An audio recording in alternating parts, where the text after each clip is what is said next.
올리브트리 에듀케이션 감람나무 교육원. 자, 이번 시간에 공부할 내용은 Electrons in Atoms에 관한 내용이에요. 우리가 IGCSE에서 이제 일렉트론이 어떻게 애톰에서 arrange 되어져 있는지를 배웠어요. 쉘에 일렉트론들이 있다고 배웠는데 그거를 조금 더 A레벨 수준에 맞게 조금 더 발전된 수준으로 공부하는 게 이 챕터의 목표입니다. 자, 우리가 알고 있는 Simple Electronic Structure가 있을 거예요. Simple Electronic Structure를 보면 일렉트론들이 쉘에 이제 배열이 되어져 있는 걸 볼 수 있는데 쉘이란 무엇이냐? 쉘이라는 거는 원래는 이제 일렉트론이 위치해 있는 장소라고 우리가 알고 있는데 더 정확하게 얘기를 하자면 일렉트론이 위치해 있는 장소보다는 뉴클리어스에서 얼마나 떨어져 있는지 이거를 쉘이라고 보는 게 우리가 더 편할 거예요. 예를 들면 여기 지금 뉴클리어스가 있는데 여기를 기준으로 첫 번째 공간을 우리가 first shell이라고 할 거고 두 번째 공간을 second shell, 거기서부터 조금 더 멀어진 세 번째 공간이면 third shell, fourth shell 이렇게 진행이 되겠죠. 우리가 periodic table을 보면 이 쉘 넘버를 알 수 있는데 periodic table에서 가장 위쪽에 존재하는 하이드로젠하고 힐리움은 첫 번째 쉘에만 일렉트론을 가지고 있어서 쉘이 하나밖에 없는 상태고 그 밑으로 이제 second shell, third shell, fourth shell, fifth shell까지 가지고 있는 그런 형태가 periodic table에서 볼 수 있는 period 넘버다. 이렇게 이해를 하고 있으면 될 것 같습니다. 자, 우리가 쉘은 심플한 심볼로 나타낼 때 n이라는 심볼을 나타내는데 예를 들면 n이 1이면 가장 뉴클리어스에서 가까운 쉘을 의미하고 n이 7이면 뉴클리어스에서 가장 먼 쉘을 의미합니다. 피리오딕 테이블에서도 이 쉘 넘버를 찾아볼 수 있다고 방금 얘기를 했죠. 조금 더 직관적으로 보기 위해서 여기 보면 지금 하이드로젠하고 힐리움은 첫 번째 피리어드, 즉 쉘이 하나밖에 없는 상태고 그 밑에 있는 리튬, 베릴리움, 보론, 카본, 나이트로젠, 옥시젠, 플로린, 니온까지는 피리어드 2에 있으므로 쉘이 하나, 둘, 두 개까지 있다라고 이해를 하면 될 것 같습니다. 자, 여기 조금 더 이해를 돕기 위해 그림을 그려놨는데 저 빨간 색깔 공간이 이제 first shell, 주황색 공간이 second shell, 노란색 공간이 third shell, 그 다음 fourth, fifth, sixth, seven까지 있다고 생각하면 됩니다. 자, 그러면 선생님 8번 쉘은 없나요? 다시 한번 얘기하지만 피리오딕 테이블을 보면 피리어드가 7까지 밖에 없는 것을 볼 수 있어요. 그 밑에 있는 초록 색깔하고 빨간 색깔 라인 두 개는 구체적으로 얘기하자면 초록 색깔 라인은 저 6번 쉘에 있는 57번부터 71번 아무것도 써져 있지 않고 저렇게 초록 색깔 네모 박스로 되어져 있는 부분 있죠? 거기에 원래 들어가 있어야 되는 애들이므로 얘는 피리어드 6라고 볼 수 있고요. 그 밑에 있는 빨간 색깔 피리어드는 피리어드 7에 아무것도 써져 있지 않은 저 빨간 색깔 네모 그 공간에 있어야 되는 애들이므로 사실 우리가 알고 있는 모든 엘리먼트들은 피리어드가 7까지밖에 없다. 맥시멈 피리어드는 7, 즉 맥시멈 쉘 넘버도 7개까지밖에 없다라고 이해하고 넘어가면 되겠습니다.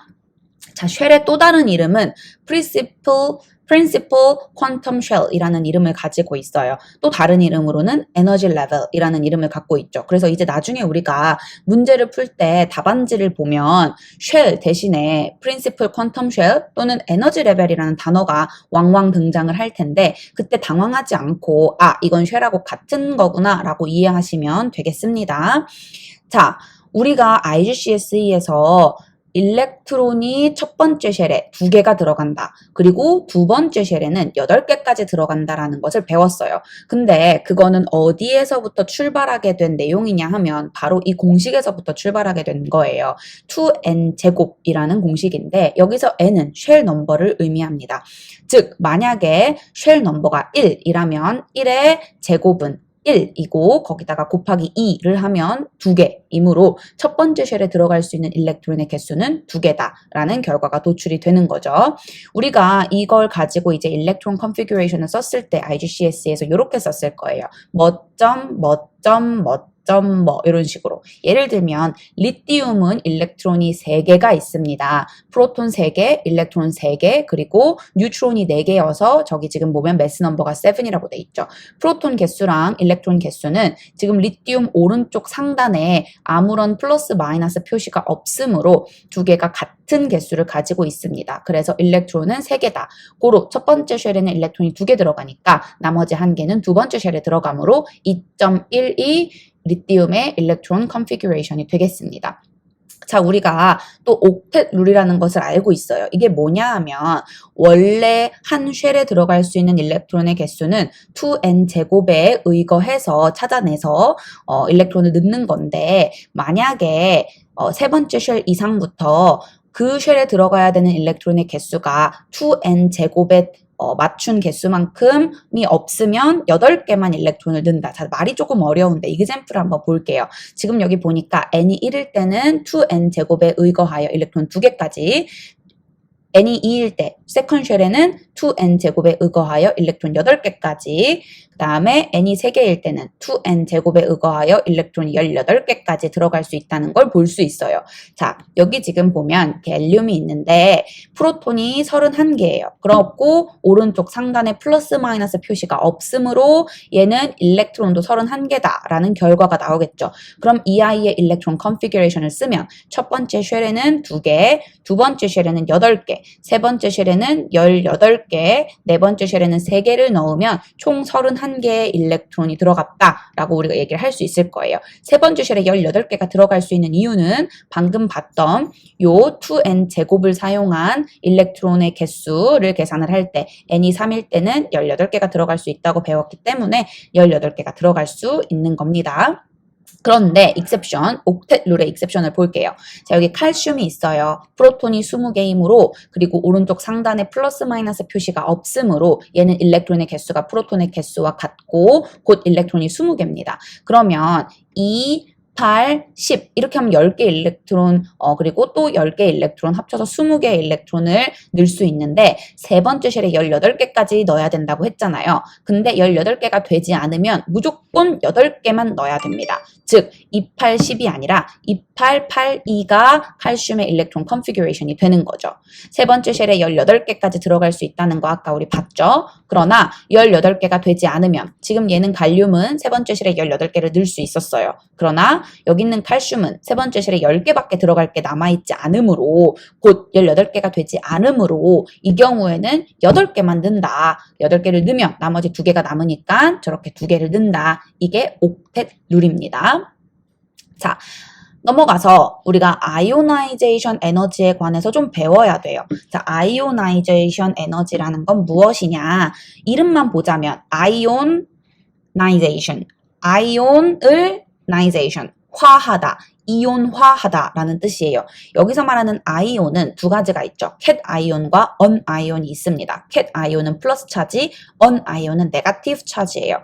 우리가 여기서 만드는 아이온은 네거티브 차지를 갖고 있는 언 아이온이 아니라 포지티브 차지를 갖고 있는 캣 아이온을 만드는 것을 아이오나이제이션이라고 할 거예요. 그럼 아이오나이제이션 에너지는 무엇이냐면 energy required to remove electron from an atom of 1 mole of element in a gaseous state. 어떤 엘리먼트가 한 개의 몰을 가지고 있을 때 그리고 가스 상태일 때 거기서 일렉트론 하나를 잃어버리게 하는 것 그리고 그 잃어버리게 할 때 필요한 에너지가 아이오나이제이션 에너지예요. 잘 이해가 가지 않으니까 우리 그림으로 한번 봅시다. 여기 지금 보니까 애톰 2개가 합쳐져서 하나의 엘리먼트를 만들어 놨어요. 저게 one mole of element인데 쟤는 애톰이 아니죠. 그래서 저 엘리먼트를 쪼개서 하나의 애톰으로 만들어 줍니다. 저 엘리먼트는 리퀴드인지 가스인지 솔리드인지 몰라요. 그러나 우리는 반드시 가스 상태의 애톰으로 이 친구를 바꿔줘야 해요. 그리고 난 다음에 여기 이 애톰에게 에너지를 줘서 이 에너지가 아이오나이제이션 에너지입니다. 이 에너지를 줘서 일렉트론 하나를 도망가게 함으로써 얘를 캣 아이온으로 바꾸게 하는 것. 이때 필요한 이 에너지, 이게 아이오나이제이션 에너지가 되겠습니다. 이 모든 프로세스는 스탠다드 컨디션에서 이루어져야 해요. 스탠다드 컨디션은 298 켈빈, 바꿔 말하면 25 degrees Celsius, 즉 room temperature를 얘기를 하는 거고요. pressure는 1 atm이 되겠습니다. 여기 지금 칼슘이 있어요. 칼슘은 outermost 쉘에 있는, 즉 last 쉘에 있는 일렉트론의 개수가 2개입니다. 왜요? 얘는 그룹 2에 있기 때문이죠. 그리고 일렉트론 컨피규레이션 정리를 하면 아까 전에 2882였죠. 2로 끝나니까 그룹 2, 밖에 일렉트론이 2개가 되겠습니다. 이 아이가 아직은 솔리드 상태예요. 칼슘 애톰이. 그럼 얘를 가스로 바꿔서 칼슘 가스 스테이트로 바꾼 다음에 아이오나이제이션 에너지를 제공을 해주면 저렇게 일렉트론이 도망간다. 근데 일렉트론이 하나만 도망갔죠. 지금 보니까. 나머지 하나는 칼슘 플러스 캐다이온에 그대로 남아있는 게 보일 거예요. 고로 이 아이오나이제이션 에너지는 그냥 아이오나이제이션 에너지가 아니라 first ionization energy라고 부릅니다. first ionization energy. 일렉트론을 하나, 첫 번째 거 하나만 잃어버리게 하는 그 ionization energy. 그러면 일렉트론이 하나가 남아있는 상태의 칼슘 캣 아이온에게 저 아이는 칼슘 애톰이 아니라 칼슘 캣 아이온이죠. 에게 second ionization energy, second ionization energy를 제공을 해주면 그 남아있는 일렉트론도 잃어버려서 칼슘 플러스가 칼슘 2 플러스가 되겠죠. 이런 걸 second ionization energy라고 부른다. 자, 그럼 내가 여기서 에너지를 하나 더 제공해주면 어떻게 되나요? 하나 더 제공해주면 칼슘의 가장 바깥에는 더 이상 일렉트론이 없어졌으므로 그 다음 바깥에 있는 쉘, 즉 그 하나 안에 있던 쉘에서 일렉트론이 잃어버려지게 됩니다. 그럼 칼슘 2 플러스가 칼슘 3 플러스가 되겠죠? 요거는 이제 우리가 third ionization energy라고 부르면 될 거예요. 이런 식으로 first, second, third ionization energy를 우리가 successive ionization energy라고 부릅니다. successive ionization energy. success라는 단어가 있어요. 이 success는 성공하는 그런 단어가 아니라 여기서는 후대에 이어지는 이라고 생각하면 될 것 같아요. 연속적인, 우리가 후계자를 얘기할 때 successor라고 얘기를 하죠. 그래서 이어지는, 계속되는, 연결되는 successive ionization energy가 되겠습니다. successive ionization energy는 점점 증가해요. 즉, first ionization energy보다 second ionization energy가 훨씬 더 크고 second ionization energy보다 third ionization energy가 더 크다. 즉, 일렉트론은 잃어버리면 잃어버릴수록 그 다음번에 일렉트론을 잃어버릴 게 더 어려워진다 라고 생각을 하면 되겠습니다. 그리고 쉘이 바뀔 때 늘어나는 아이오나이제이션 에너지의 양이 급격하게 늘어나서 우리가 빅 점프를 볼 수 있어요. 요거는 어떤 의미인지 조금 이따가 표를 통해서 한번 자세히 보도록 할게요.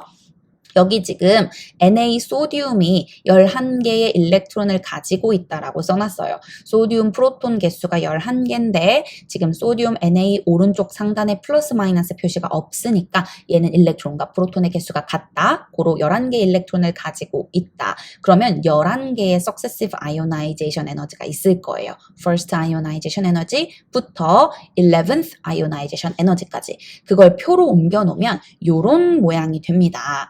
보면 first ionization 에너지보다 second ionization 에너지가 훨씬 더 높다는 걸 알 수 있어요. 물론 second보다는 third보다는 fourth ionization 에너지가 더 높다는 걸 볼 수 있죠. 그러나 2에서 3으로 증가할 때보다 1에서 2로 증가할 때가 훨씬 더 가파르게 증가하는 거 여러분 눈으로 보이나요? 그리고 전반적으로 1부터 11까지 아이오나이제이션 에너지가 증가하는 추세라는 트렌드를 볼 수가 있겠죠. 자, 정리하자면 subsequent removal of electron, 우리가 일렉트론을 하나씩 잃어버릴 건데 그렇게 잃어버리게 되면 electron repulsion decreases. 일렉트론끼리 서로 견제하는 repulsion이 점점 줄어들게 됩니다. 일렉트론의 개수가 줄어드니까 같은 차지인 일렉트론은 서로 밀어내려는 성질이 있는데 일렉트론 개수가 줄어들면 그 밀어내는 repulsion 힘이 점점 약해지겠죠. 그 밀어내는 힘이 약해지면 stronger attraction between positive nucleus and remaining electron. 남아있는 일렉트론과 가운데 있는 뉴클리어스는 포지티브 차지죠. 왜? 프로톤을 갖고 있으니까. 걔네가 서로 잡아당기는 힘이 점점 더 늘어날 거고 그러면 more energy required to remove electron. 일렉트론 잃어버리는데 더 많은 에너지가 필요하고 increase in subsequent ionization energy. ionization 에너지가 점점 증가한다. 자, 무슨 말인지 헷갈리죠? 자, 쉽게 얘기하면 이겁니다. first ionization 에너지보다 second ionization 에너지가 지금 더 크다는 걸 알 수 있어요. 지금 이 경우에는 first보다 second ionization 에너지가 더 커서 빅 점프가 생기는 이유는 first ionization 에너지는 third 쉘에서 잃어버리지만 second ionization 에너지는 second 쉘에서, 즉 뉴클리어스와 더 가까운 곳에 있는 일렉트론, 저 초록색깔 쉘에 있는 일렉트론을 잃어버려야 되니까 뉴클리어스랑 가까우면 그만큼 일렉트론들이 뉴클리어스에게 잡아당겨지는 힘이 더 세겠죠. 왜? 뉴클리어스는 플러스 차지, 프로톤을 갖고 있으니까 이 뉴클리어스가 일렉트론들을 잡아당기는데 초록색깔 쉘에 있는 일렉트론을 당기는 힘보다 저 마지막에 있는 저 빨간 색깔 일렉트론을 잡아당기는 힘이 더 약해요. 왜? 더 머니까. 그래서 빨간 색깔 일렉트론을 잃어버리는 건 좀 쉬웠을지라도 초록 색깔 쉘에 있는 일렉트론을 잃어버리는 건 좀 더 어렵겠죠. 더 가까우니까. 그래서 여기서 first ionization 에너지보다 second ionization 에너지가 더 에너지가 많이 필요해서 빅 점프가 일어난다는 걸 알 수 있어요. 비슷한 원리로 9th ionization 에너지에서 10th ionization 에너지를 비교를 하면 9th ionization 에너지는 초록 색깔 쉘에서 일렉트론을 잃어버리는 거지만 10th ionization 에너지는 저 검은 색깔 쉘에서 일렉트론을 잃어버리거든요. 그럼 뉴클리어스와 더 가깝겠죠. 뉴클리어스와 가까운 일렉트론들일수록 뉴클리어스가 잡아당기는 힘이 더 강하니까 당연히 빼내오기가 더 어렵다. 그래서 빅 점프가 일어난다 생각을 하면 되겠습니다. 정리하면 안쪽에 있는 이너 쉘에 있는 일렉트론을 가지고 오는 게, 즉 뉴클리어스에서부터 더 가까운 일렉트론들을 가지고 오는 게 훨씬 더 어렵다. 그래서 에너지가 더 많이 필요하니까 아이오나이즈션 에너지가 더 높고 그래서 빅 점프가 일어난다. 첫 번째에서 두 번째로 옮길 때 9번에서 10번으로 옮겨질 때 그때 빅 점프가 일어난다. 그러면 지금 빅 점프 아이오나이제이션 에너지는 쉘이 바뀔 때 일어나는 거니까 지금 빅 점프가 2개니까 쉘은 몇 개다? 빅 점프가 2개니까 빅 점프는 쉘이 바뀌는 거니까 2번 쉘이 바뀌었으니까 쉘의 개수는 3개다. 바뀐 게 2번이니까 쉘의 개수는 3개다. 즉 가장 밖에 있는 일렉트론 하나였고 그 안쪽에 있는 일렉트론 8개였고 더 안쪽에 있는 10번째랑 11번째 일렉트론을 잃어버릴 때는 가장 안쪽에 있는 일렉트론 2개를 잃어버렸다. 총 3개의 쉘이 있었다. 피리어드 3이었다. 라는 걸 알 수 있겠죠. 자, 여기 지금 조금 더 비교를 해보려고 소듐하고 마그네슘을 그려놨는데 소듐은 그룹 1이어서 밖에 일렉트론이 하나, 마그네슘은 그룹 2여서 밖에 일렉트론이 2개고요. 소듐하고 마그네슘은 둘 다 period 3여서 쉘을 3개를 그려놨습니다. 가장 안쪽 쉘에는 일렉트론이 2개, 그 다음 쉘에는 일렉트론 8개가 있죠. 자, 비교됐죠? 소듐은 프로톤이 11개, 그래서 뉴클리어스 안에 있는 프로톤 11개라고 써놨고요. 마그네슘은 프로톤이 12개, 즉 뉴클리어스 안에 있는 프로톤이 12개라고 써놨습니다. 그러면 거리는 둘 다 똑같다고 볼 수 있는데 프로톤의 개수가 마그네슘이 더 많죠. 그러면 누가 더 어트랙션이 강할까요?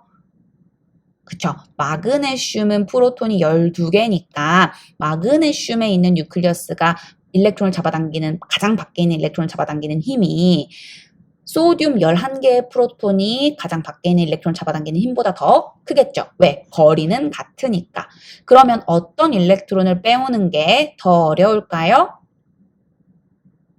마그네슘의 일렉트론을 꺼내오는 게 더 어렵다. 즉, 마그네슘의 first ionization 에너지가 소듐의 first ionization 에너지보다 더 높다. 라고 볼 수 있습니다. 자, 넘어가서 여기 지금 또 소듐하고 리튬이 있어요. 얘네는 같은 그룹이에요. 둘 다 일렉트론이 밖에 하나씩 있는 그룹 1인데 피리어드가 다릅니다. 소듐은 피리어드가 3이고 리튬은 피리어드가 2여서 각각 쉘이 3개 그리고 2개를 그려놨어요. 자, 그러면 거리가 지금 리튬이 가장 바깥에 있는 일렉트론과의 거리가 소듐 뉴클리어스가 가장 바깥에 있는 일렉트론의 거리보다 더 작다는 걸 볼 수 있어요. 물론 리튬의 프로톤은 3개고 소듐의 프로톤은 11개니까 잡아당기는 힘은 소듐이 더 강한 것처럼 보이지만 물론 처럼이 아니라 소듐 프로톤 개수가 더 많으니까 어트랙션이 더 강합니다. 그러나 소듐 같은 경우는 거리가 마지막 일렉트론과 너무 멀고 리튬은 마지막 일렉트론 간의 거리가 더 작으니까 누가 더 어트랙션이 강하다고 봐야 돼요? 리튬이 더 어트랙션이 강하다고 봐야 됩니다. 그쵸? 그래서 소듐의 아이오나이제이션 에너지가 리튬의 first ionization 에너지보다 더 작다. 누구를 꺼내오는 게 더 어렵다? 리튬에 있는 일렉트론을 꺼내오는 게 더 어렵다. 왜? 더 가까우니까 어트랙션이 더 강해서.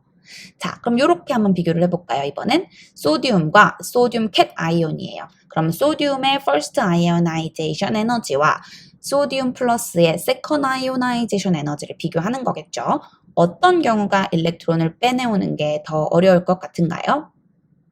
네, 소듐 캣 아이온의 일렉트론을 꺼내오는 게 더 어렵습니다. 왜? 프로톤의 개수는 같기 때문에 그거는 비교 대상이 아니고 거리를 비교해야 되는데 지금 보니까 NA는 third 쉘에 있는 일렉트론을 꺼내와야 되니까 더 거리가 멀고 Na 플러스는 세컨 쉘에 있는 일렉트론을 꺼내오는 거니까 거리가 가깝죠. 그러면 잡아당기는 어트랙션 11개 프로톤은 똑같은데 거리는 Na 플러스가 더 가까우니까 당연히 더 가까울수록 꺼내오는 게 어려우므로 Na 플러스의 아이오나이제이션 에너지가 더 어떻다? 높다라고 볼 수 있겠습니다. 자, 그러면 아이오나이제이션 에너지는 무엇에 영향을 받나요? 먼저 뉴클리어 찰지. NA랑 MG 비교하면 둘 다 마지막 일렉트론 간의 거리는 같은데 MG는 프로톤 개수가 12개였죠. 그래서 뉴클리어 차지가 더 높았어요. 그러면 꺼내오는 게 더 어려웠죠. Distance from the nucleus. 리튬하고 소듐 비교했을 때 리튬이 더 뉴클리어스랑 가까우니까 꺼내오는 게 더 어려웠죠. 아이오나이제이션 에너지가 높았죠. 일렉트론 리퍼전. 자, 일렉트론의 개수가 줄어들면 줄어들수록 점점 더 일렉트론을 꺼내오는 게 어려워졌죠. 왜? 일렉트론끼리 서로 밀어내는, 견제하는 힘이 있어서 일렉트론을 꺼내오기가 더 수월해야 되는데 일렉트론의 개수가 줄어들면 그만큼 미는 힘, 일렉트론들이 밀어내는 힘이 약하니까 내가 더 많은 힘을 들여서 일렉트론을 꺼내와야 되는 현상이 일어나니까요. 그 다음 쉴딩 이펙트와 inner electrons. 이건 뭐냐 하면 안에 있는 일렉트론 쉘의 개수를 의미하는 겁니다. 안에 일렉트론 쉘이 많으면 많을수록 리펄전이 강하겠죠? 그러니까 꺼내오는 게 더 쉽습니다. 자, subshell and atomic orbit으로 넘어갈게요. 우리 여기 전에까지 봤던 아이오나이제이션 에너지를 살짝 정리하고 이따가 다시 볼 거고요. 다시 우리가 일렉트론 쉘로 돌아와서 그걸 조금 더 디테일하게 보고 아이오나이제이션 에너지와 접목해서 다시 공부를 해볼게요. 우리가 아까 전에 쉘을 봤어요. 쉘의 이름은 Principal Quantum Shell, Energy Level 이라는 세 가지 이름으로 불릴 수 있다고 얘기를 했고요. 그 다음 쉘은 뉴클리어스에서부터 떨어진 거리라고 이해해야 더 좋다고 얘기했고요. 쉘을 나타내는 심볼은 N이라고 나타낸다고 했어요. 고로 N 넘버는 1부터 7까지 존재한다고 했죠. 쉽게 이해하자면 여기 지금 건물이 있는데 가장 밑에 그라운드 플로어를 뉴클리어스, 그 다음 첫 번째 층을 n equals to 1, 첫 번째 쉘, 그 다음 2층을 두 번째 쉘, 3층을 3번째 쉘 이렇게 얘기를 하면 되겠습니다. 이렇게 이해하면 조금 편할 것 같아요. 요거 아까 전에 봤던 그림이죠. 빨간 색깔 first shell, 주황 색깔 second shell, 그다음 third, fourth, fifth, sixth, seventh shell까지밖에 없다. 자, 이 각각의 쉘들에는 subshell이라는 게 존재해요. subshell의 다른 이름은 angular momentum quantum number인데 아메리칸 실러버스 공부하는 친구들은 저 이름을 알아야 되는데 SAT나 AP는 A레벨에서는 저 이름을 굳이 외우고 있을 필요는 없습니다. EI의 심볼은 L이라고 나타낼 거고요. 얘는 각각 에너지 레벨에서, 즉 각 층에서 있는 독단적인 discrete한 스페이스를 의미를 합니다. 예를 들어 볼게요, 여러분. 첫 번째 층에는 방이 집이 하나밖에 없어요. 스튜디오밖에. 첫 번째 쉘은 하나의 sub쉘밖에 없는 거예요. 즉 1층에는 101호밖에 집이 없는 거예요. 2층에는 201호도 있고 202호도 있어요. 우리가 그거를 S호랑 P호라고 할 거예요. 각각 S랑 P가 sub쉘입니다. 두 개의 sub쉘이 있네요. 세 번째 층에는 지금 보니까 세 개의 sub쉘이 있어요. 각각 S sub쉘, P sub쉘, D sub쉘이에요. sub쉘이라는 이름만 어렵지 사실은 그냥 호라고 생각하면 됩니다. 우리 1층에 101호, 2층에 101호, 201호, 202호, 3층에 301호, 302호, 303호 이렇게 집이 있다라고 이해하면 편할 것 같아요. 자, 그러면 우리가 1번부터 7번까지의 쉘이 있다고 했는데 첫 번째 층에는 보니까 S밖에 없었죠. 지금 요 테이블의 두 번째 칸에 0010, 12, 0123 조고는 아메리칸 실러버스에서 필요한 것이므로 여러분 A레벨 하시면 무시하셔도 됩니다. S subshell을 있고요. 그 다음에 2층에는 S subshell하고 P subshell이 있었죠. 3층에는 S subshell, P subshell, D subshell이 있었고요. 4층부터 7층까지는 S, P, D, F subshell을 가지고 있습니다. 즉 101호, 102호, 103호, 104호 이런 식으로 4호까지 있다고 생각하면 돼요. 그 다음에 각 집에는 뭐가 있죠? 여러분 혹시 이제 뭐 아파트나 빌라에 살고 있다면 여러분이 뭐 301호에 살고 있다. 그러면 집 안에는 뭐가 있어요? 방이 있죠. 각 방을 우리가 올비탈이라고 나타낼 거예요. 마그네틱 퀀텀 넘버라고도 불리는데 마찬가지로 아메리칸 실러버스에서만 필요한 것이므로 A레벨에서 공부하는 친구들은 굳이 이해하고 있을 필요는 없습니다. 예를 들어볼게요.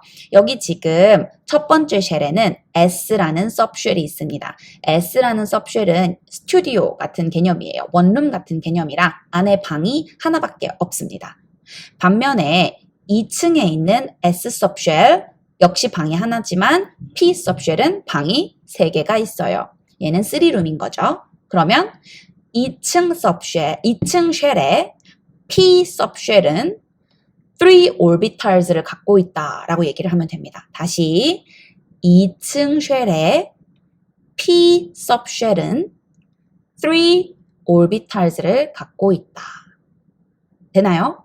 자, 그럼 3층의 D를 볼까요? 쉘 넘버가 3일 경우, 그리고 subshell이 D일 경우, 올비탈은 5개가 있다라고 생각을 하면 됩니다. 네, 요거를 또 표로 정리를 해봤는데요. 역시 A레벨에서는 숫자는 우리는 저거는 몰라도 돼서 개수만 한번 볼게요. 1번 쉘의 S subshell은 방이 하나밖에 없죠. 그 다음 2번 쉘의 S subshell 방이 하나밖에 없죠. 한 칸밖에 없죠. 2번 쉘의 P subshell 방이 3개가 있어요. 각각 지금 마이너스 1, 0, 1이라고 표기를 해놨죠. 방이 3개죠. 3번 쉘의 S subshell은 방이 하나, 3번 쉘의 P subshell은 방이 3개, 마이너스 1, 0, 1. 3번 쉘의 D subshell은 올비탈 방이 하나, 둘, 셋, 넷, 5개. 이렇게 이해를 하시면 되겠습니다. 자, 각 방에는 여러분 방에는 뭐가 있나요? 침대가 있나요? 혹시 형제자매와 같은 방을 쓰는 친구들도 혹시 있나요? 각 방에는 올비탈 방에는 침대가 있고 바닥이 있어요. 일렉트론들은 침대에 누워서 잘 수도 있고 바닥에 누워서 잘 수도 있습니다. 각각 침대냐 바닥이냐 어디에 일렉트론이 있을 거냐를 우리가 스핀이라고 표현할 거예요. 업 스핀이 침대라면 다운 스핀은 땅바닥에서 자는 겁니다. 자, 그럼 이제 이걸 가지고 우리가 일렉트론을 하나하나씩 한번 위치를 시켜볼게요. 지금 여기 보니까 오른쪽에 동그란 점이 있죠. 저 까만색 점은 뉴클리어스예요. 그리고 점선으로 나타낸 저 라인은 첫 번째 쉘입니다. 거기에 일렉트론이 지금 X로 하나가 표기가 돼 있죠. 이 일렉트론은 반드시 첫 번째 쉘에 S subshell에 들어가야 돼요. 그리고 업 스핀으로 들어갈 거예요. 여러분 방에 침대가 있고 바닥에 있는데 굳이 바닥에서 자고 싶은 친구는 많이 없을 거예요. 그쵸? 일렉트론은 침대에서 자는 걸 선호합니다. 그 다음 일렉트론이 들어오면 그럼 그 다음 일렉트론, 두 번째 일렉트론은 어디에 가 있어야 될까요? 바로 첫 번째 쉘에 S subshell에 다운 스핀으로 존재하게 됩니다. 되나요? 그 다음에 일렉트론이 하나 더 들어오면 어떻게 될까요? 얘는 두 번째 쉘에 S subshell에 들어가게 됩니다. 업 스핀으로. 그 다음 일렉트론은 어디로 들어가죠?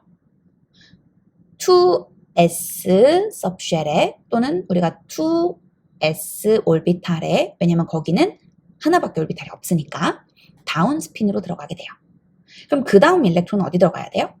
그렇죠. 2p에 들어가야 됩니다. 첫 번째 방에 업 스핀으로 들어갈 거예요. 자, 이제 여러분 생각을 해보세요. 여러분이 3룸 집에서 혼자 살고 있어요.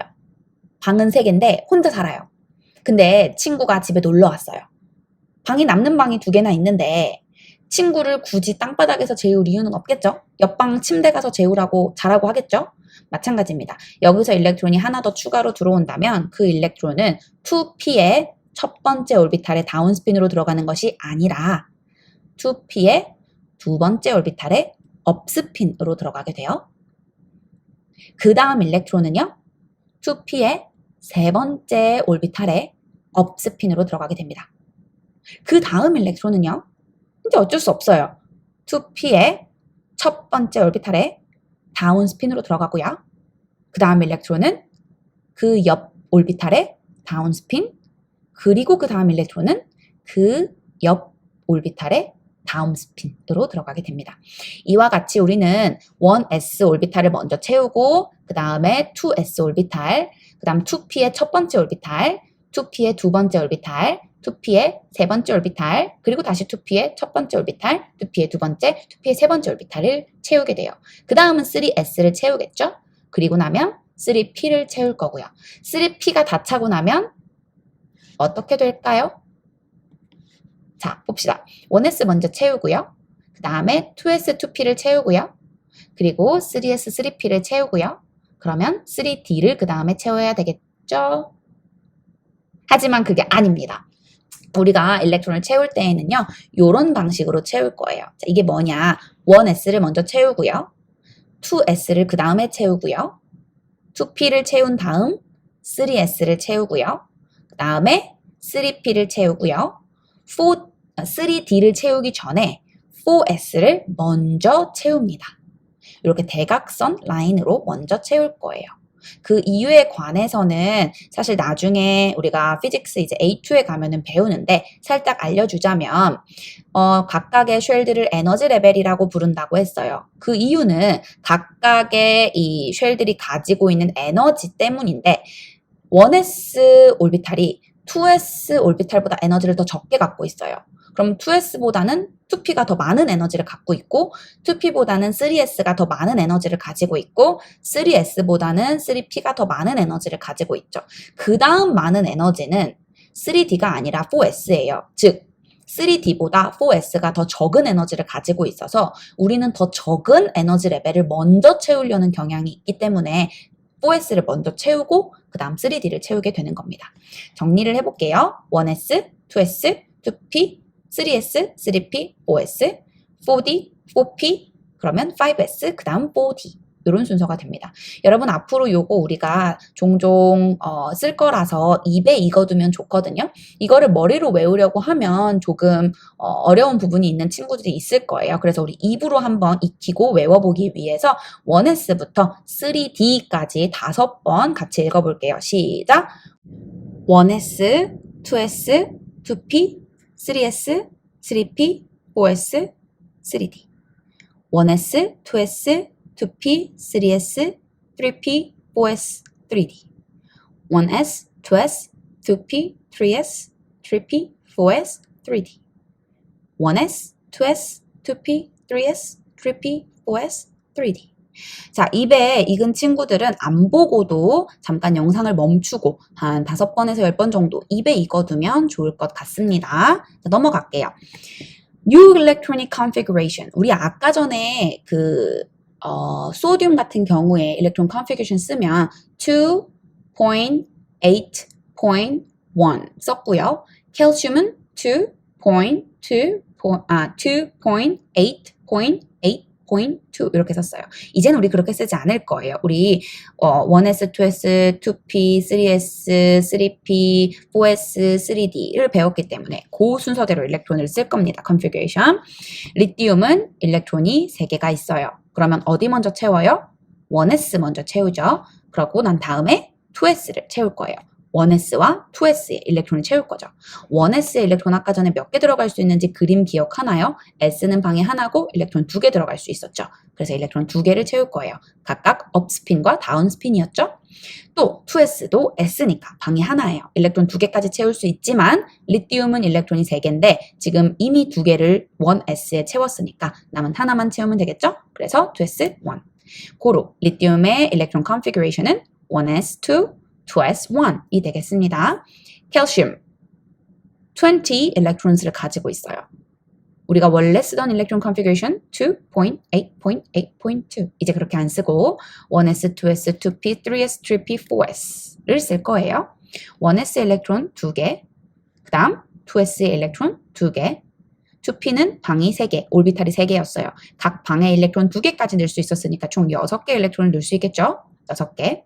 3s는 일렉트론이 s니까 2개. 3p, p는 일렉트론을 총 6개까지 넣을 수 있었죠?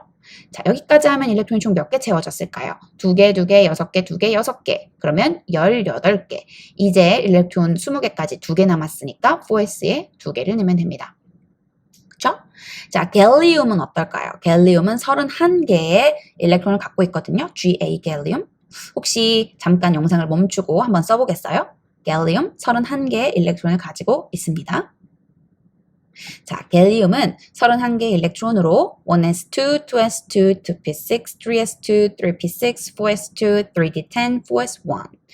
자, 4s 먼저 채우고 그 다음에 3D를 채우는 거죠. 물론 여러분 쓰실 때는 이렇게 썼다가 답지의 답안지를 보면은 3P6, 3D10, 4S2, 4P1으로 써져 있을 거예요. 4S랑 3D가 위치가 바뀌어서 나올 거예요. 그러나 3D를 먼저 채운 거에는 여전히 변화가 없기 때문에 그거를 순서를 바꿔서 답지에 나왔다 그래서 이렇게 안 써져 있다 그래서 틀렸다고 생각하지는 않으셔도 됩니다. 이렇게 써도 되고 4S랑 3D 위치를 바꿔도 된다. 그러나 반드시 3D를 채우기 전에 4S를 먼저 채웠어야 되는 거. 즉 3D가 썼다면 4S도 써줘야 된다는 거. 3D에서 멈추는 것 없다는 거.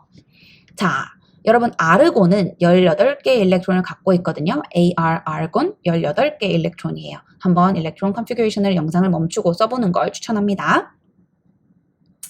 아르곤은 18개의 일렉트론으로 1s2, 2s2, 2p6, 3s2, 3p6의 일렉트론을 가지고 있어요. 여기까지 세면 18개의 일렉트론 맞죠? 아르곤은 노블 가스라서 그룹 0에 있는데 우리가 여기 3p6까지 일렉트론 컨피그레이션을 쓰기가 귀찮을 때 이런 방법을 씁니다. 대괄호 안에 아르곤이라는 기호를 쓰면 요거는 3p6까지 일렉트론 컨피그레이션을 의미해요. 예를 들면 칼슘은 1s2, 2s2, 2p6, 3s2, 3p6 그리고 4s2거든요. 그러면 그냥 간단하게 아르곤 4s2 갤리움도 아르곤 4s2, 3d10, 4p1 이렇게 쓰는 경우가 왕왕 있다. 자, 피리오딕 테이블에 보면 그룹하고 피리어드가 있어요. 그룹하고 피리어드는 일렉트론 컨피그레이션을 가지고서 디터민을 하는 건데 여기 지금 보니까 1s2, 2s2, 2p6, 3s2, 3p6, 4s2가 있어요. 4s2 가장 마지막 있는 쉘 넘버가 3이에요? 4예요? 4죠? 그러니까 얘는 피리어드가 4까지 있는 겁니다. 그리고 그 4번 쉘에 있는 일렉트론 개수가 몇 개죠? 4s2 2개죠? 그래서 얘는 그룹 2입니다. 다시 숫자 1, 2, 3, 4까지 있는데 이 중에 가장 높은 숫자가 4. 그러면 얘는 period 4. 그리고 4자 숫자에 있는 일렉트론 개수가 2개. 그래서 그룹 2. 이 친구는요. 가장 큰 쉘이 third 쉘이죠. 3이죠. 그리고 3이라는 쉘에 있는 일렉트론의 개수가 토탈 2개랑 4개, 즉 6개니까 얘는 그룹 6가 되겠습니다. 이 친구는요. period 3, 그룹 2가 되겠고요. 이 친구는요. period 2, 그룹 6가 되겠습니다. 자, 이제 올비탈들의 쉐입을 볼게요. 여러분 올비탈 기억하죠? 각 층이 쉘, 각 층에 있는 호수가 subshell, 그리고 그 호수 안에 있는 방 개수가 올비탈이었어요. 올비탈의 종류는 S, P, D가 있었죠. 우리는 그 중에 S랑 P만 구체적으로 보도록 하겠습니다. S 올비탈은 이렇게 구 모양으로 생겼어요. 선생님 이게 무슨 말이에요? 그러니까 여기 지금 뉴클리어스가 있는데요. 첫 번째 쉘에 있는 1s 올비탈은 이렇게 생겼다는 의미예요. 즉, 저 공간 안에 일렉트론이 있다. 저 공간 안에 일렉트론이 1개 내지는 2개까지 일렉트론이 있다. 그럼 두 번째 쉘은요? 2s죠? 2s는 이 공간이에요. 이 공간 안에 일렉트론이 2개가 있다. 또는 1개가 있다. 1개 내지 2개. 3s는요? 이거보다 조금 더 사이즈가 크겠죠? 이렇게. 요게 각각 올비탈들의 모양입니다. 거리가 멀어지면 멀어질수록 사이즈는 커져야 되니까. 자, 그 다음에 p 올비탈을 한번 볼게요. 여러분 아까 p 올비탈에는 몇 개가 있었죠? p सब쉘에 올비탈이 몇 개 있었죠? 3개가 있었죠. 3룸이었어요. 그 p सब쉘에 있는 3개의 올비탈들은 각각 이런 모양이에요. 덤벨 쉐입이라고 합니다. 덤벨 쉐입. 자, 다시 기억이 안 날까봐.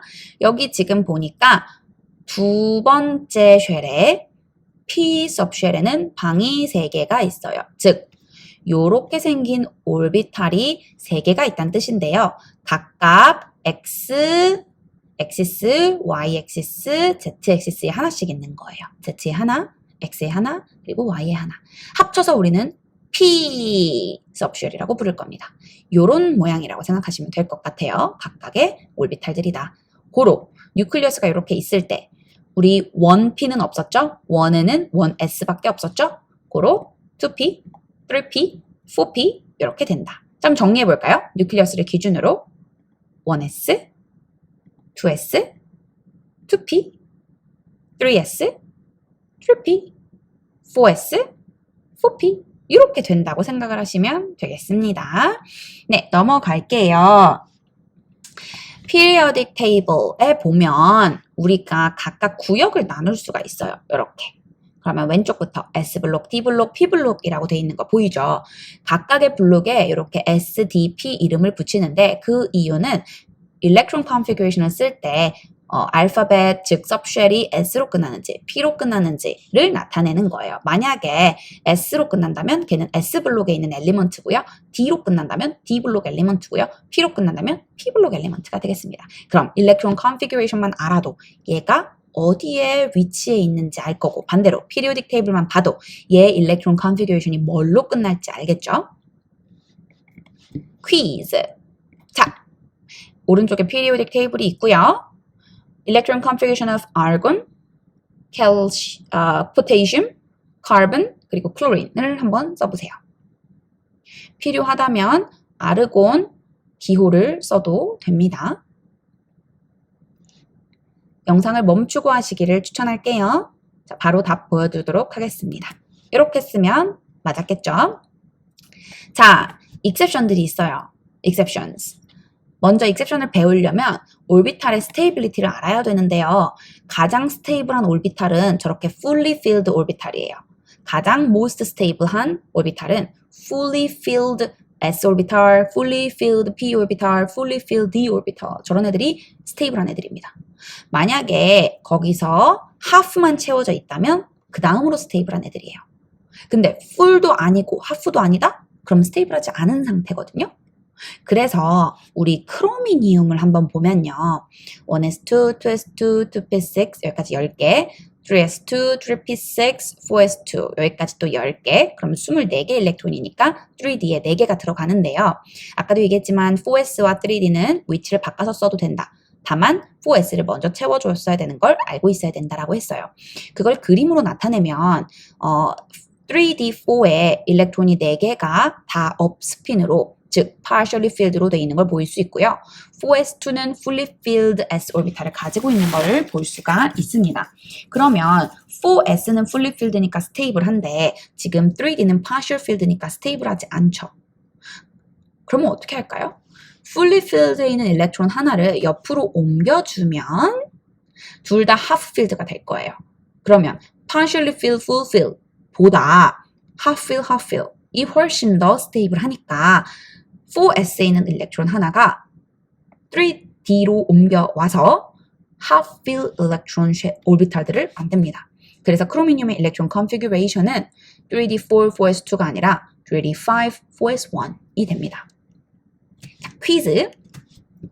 방금 가르쳐드린 내용을 잘 상기를 해보면서 코퍼 29 electrons를 가지고 있는 코퍼의 일렉트론 컨피규레이션을 영상을 잠시 멈추고 한번 해보세요. 바로 답 보여드리도록 하겠습니다. 4s2 3d9이 아니라 4s2는 fulfill, upspin, downspin이고 3d9은 up, down, up, down, up, down, up으로 돼 있는 partial field니까 하나를 옮겨서 둘 다 half field, full field로 만들면 full field, partial field 보다 더 스테이블해서 이렇게 일렉트론 컨피규레이션이 바뀐다. 자, 두 번째 퀴즈예요. 그룹 1과 그룹 2 엘리먼트들을 한번 외워보세요. 갑자기 외시키나 싶죠? 여러분 A레벨에서는 피리오딕 테이블을 왔다 갔다 하면서 문제를 풀려면 시간이 너무 없어요. 그래서 그룹 1하고 그룹 2 엘리먼트들은 외우고 있기를 추천을 드립니다. 영상을 멈추고 한번 해보시고 만약에 못 외웠다면 영상을 약간 앞으로 끌어서 피리오딕 테이블 보고 외우고 한번 해보시기를 추천을 드릴게요.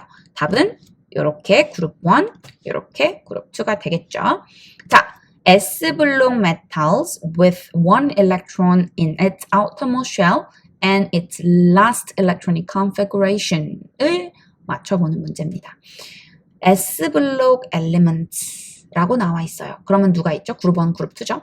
그룹 1 이렇게 있죠? 그룹 1부터 한번 해볼게요. 영상을 멈추고 last electronic configuration, 일렉트론 컨피규레이션에서 가장 마지막 번째 것만 한번 맞춰보라는 거예요. 자, 정답은 이렇게 되겠습니다. 리튬은 그룹 1이죠. 그러므로 땡땡 1으로 끝나야 되고요. 리튬은 period 2에 있어요. 그래서 2, S블록 엘리먼트니까 2S, 그룹 1이니까 2S1. 소디움은요, period 3에 있고 그래서 3, S블록 엘리먼트니까 3S, 그룹 1이니까 3S1 이렇게 되겠습니다. 됐죠? 자, 그 다음 퀴즈. 여러분, 여기 피리오딕 테이블에 제가 색칠을 해놨어요. 파란색, 노란색, 초록색, 빨간색, 사이언, 그린, 옐로우, 그리고 모스 색깔까지 있네요. 각각 애들의 이름이 있어요. 옆에 지금 나와 있는 보기. 저 보기에 맞춰서 한번 맞춰보시겠어요? 누가 논메탈인지, 누가 트란지션 메탈인지, 누가 할로젠인지, 누가 알칼리 얼스 메탈인지. 하셨다고 믿고 네, 제가 순서대로 써놨습니다. 그래서 블루는 알칼리 메탈, 옐로우는 알칼라인 얼스 메탈, 그린은 트랜지션 메탈, 레드는 베이직 메탈, 사이언은 메탈로이드 또는 세미 메탈, 그레이는 논 메탈, 프림 색깔로 되어 있는 건 할로젠, 마지막으로 노블 가스입니다. 이거 외우셔야 됩니다. 자, 그 다음에 여기 지금 피리오딕 테이블에 빨강, 파랑, 초록, 노랑이 있어요. 누가 S블록, D블록, P블록, F블록일까요? 역시 제가 순서대로 맞췄어요. 레드는 S, 블루는 D, 그린은 P, 그리고 옐로우는 F인데요. F까지는 여러분이 모르셔도 됩니다. 자, 아이오나이제이션 에너지. 아까 전에 우리 저 앞쪽에서 봤죠? 다시 조금 더 깊이 공부를 해보도록 할게요. 아이오나이제이션 에너지는요. 피리어드를 가로질러 가면 갈수록 어떤 트렌드가 있어요. 어떤 트렌드가 있느냐? 그룹 1보다는 그룹 2가 훨씬 더 first ionization 에너지가 높아요. 우리 아까 봤죠? 소듐보다는 마그네슘이 훨씬 더 ionization 에너지가 높았어요. 이유는 소듐과 마그네슘 둘 다 atomic radius는 똑같은데 마그네슘은 프로톤이 12개, 소듐은 프로톤이 11개니까 프로톤이 많은 친구가 훨씬 더 nuclear attraction이 강해서 일렉트론을 빼가기가 어렵다. 즉 마그네슘 같은 경우가 훨씬 더 일렉트론을 빼오기가 어려워서 first ionization 에너지가 더 높다. 마그네슘하고 알루미늄은 어떨까요? 바로 옆에 있는데 거의 비슷한 radius를 가지고 있을 거고 atomic radius를 프로톤 개수가 하나 더 많으니까 더 높아야지 정상일 것 같죠? 그러나 트렌드를 보면 그렇지 않습니다. 그룹 1과 그룹 2를 보면 아이오나이제이션 에너지가 증가한 걸 볼 수 있지만 그룹 2, 그룹 3를 비교하면 그룹 3의 아이오나이제이션 에너지가 더 낮은 걸 볼 수 있어요. 자, 그럼 그 이유는 뭘까요? 분명 3보단 4가 높고 4보단 5가 높은데 왜 2에서 3에서는 갑자기 낮아졌을까요? 아이오나이제이션 에너지에 영향을 끼치는 팩터들을 하나하나 보면 그 정답을 알 수가 있습니다. 먼저 첫 번째 그룹과 두 번째 그룹의 아이오나이제이션 에너지가 증가한 이유는 아까도 얘기했다시피 마그네슘이 소듐보다 프로톤의 개수가 더 많은데 애토믹 레디어스는 같아서 프로톤 개수가 더 많은 마그네슘이 어트랙션이 더 강하니까 아이오나이제이션 에너지가 더 높다라고 얘기를 했어요. 자, 2에서 3를 비교할 때 더 낮아지는 이유는 무엇일까요? 일렉트론 컨피규레이션을 써보면 알 수 있는데요. 지금 그룹 2 같은 경우에 마그네슘을 예로 들면 3s2로 일렉트론 컨피규레이션이 끝나고요.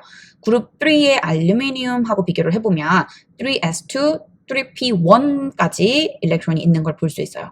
지금 얘는 3p1까지 있으니까 이너 오비탈에 있는 일렉트론 개수가 훨씬 더 많죠. 섭쉘의 개수가 훨씬 더 많아요. 섭쉘이 그룹 2의 마그네슘은 S3S까지밖에 없는데 알루미늄 그룹 3는 4P까지 있으니까 이너 쉘의 쉴딩 이펙트, 즉 안에 있는 쉘들이 가장 바깥에 있는 쉘을 밀어내는 힘이 더 높다. 안에 있는 일렉트론이 바깥에 있는 일렉트론을 밀어요. 우리가 일렉트론을 꺼내오고 싶은데 밀어요. 그럼 도와주는 느낌이죠? 그래서 일렉트론 꺼내오는 게 더 쉽다. 고로 에너지가 더 낮아진다. 이렇게 볼 수 있겠습니다. 반면에 소듐하고 마그네슘 그룹 1, 2를 비교하면 둘 다 이너 쉘에 있는 일렉트론은 2p까지밖에 없어요. 둘 다 2p. 똑같은 개수의 일렉트론이 이너 쉘에 있으므로 쉴딩 이펙트가 같으니까 이때는 프로톤의 개수가 더 많은 마그네슘이 더 일렉트론을 꺼내오기가 어려웠겠죠. 어트랙션이 더 높아서. 그러나 2하고 3를 비교했을 때 그룹 2, 그룹 3를 비교하면 이너 쉘에 있는 일렉트론들이 알루미늄 그룹 3에 있는 알루미늄이 1s, 2s, 2p, 3s까지 훨씬 더 많으니까 쉴딩 이펙트가 높아서 리펄션이 높으니까 그만큼 꺼내오기가 더 쉬워졌다. 그러면 그룹 3에서 그룹 4로 옮겨갈 때는 어떻게 돼요? 올라가요. 왜 더 많이 필요할까요? 지금 보니까 둘 다 이너셜에 있는 일렉트론의 개수가 같죠. 1s, 2s, 2p, 3s까지. 같은 리펄션을 가지고 있고 같은 쉴딩을 갖고 있고 같은 피리어드니까 레디어스도 똑같아요. 애토믹 레디어스. 그러면 프로톤의 개수가 더 많은 그룹 4 엘리먼트가 훨씬 더 어트랙션이 강하니까 아이오나이제이션 에너지가 높다. 자, 그러면 지금 5번하고 6번에 낮아지는 게 있는데 왜 쟤는 아이오나이제이션 에너지가 갑자기 또 낮아질까요? 아까 2번, 3번하고 비슷한 원리입니다. 안에 있는 섭쉘의 개수가 늘어나므로 쉴딩 이펙트가 더 높고 리펄션이 높으니까 고로 아이오나이제이션 에너지가 더 작다라고 보시면 되겠습니다. 여기까지 오늘 챕터 마무리할게요. 올리브트리 에듀케이션 감람나무 교육원